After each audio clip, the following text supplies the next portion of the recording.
So when should you consider accounting services for your pharmacy?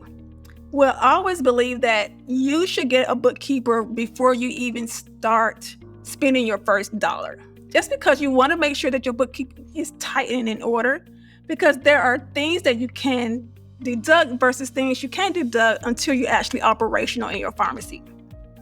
I'm always amazed, or I'm always shocked when I take on a new pharmacy client and they have their Aunt Helen doing their books. And right from there, you know that the books are going to be a mess, or they are a mess. So a lot of times we have to do a lot of cleanup work or rework because they don't have a high level understanding first how bookkeeping works and then how bookkeeping works for a pharmacy. So you want to definitely start looking at hiring an accountant again before you spend your first dollar, before you generate your first dollar in the pharmacy. Another way to gauge when to hire an accountant is if you have multiple locations. So if you've had one location before, you may have been able to manage the books okay, but as you continue to grow and you add on more stores, it can be a little more complex, a little more complicated, and you want to make sure that you have someone who has the knowledge to consolidate those locations and give you accurate financials to make business decisions.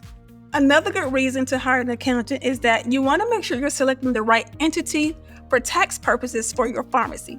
Because if you select the wrong entity, you can end up in a situation to where you're being taxed at the corporate rate, which you necessarily do not want, or you could be in a position to where you have a highly profitable pharmacy, or the pharmacy is fairly profitable, and you're still a single member LLC when you probably should have converted to an S corp or done something that's a little more flexible, like a partnership.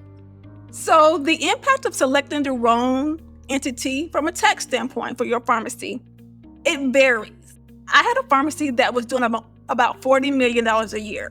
So their profit was fairly high because, again, even at a 5 to 10% profit, you're still making $2 to $4 million a year in profit. So if you were a C Corp, currently the current tax rate for C Corp is 21%. So, of course, the tax on that is fairly high. However, if you are a single member LLC, meaning you did not elect to be an S Corp or be taxed differently from your single member LLC, you're looking at getting hit with taxes at the ordinary rate and also at the self-employment rate, which could be an additional $100,000 or more in tax that you could have avoided by selecting the right entity and working with an accountant to make sure that you were in the right entity to begin with.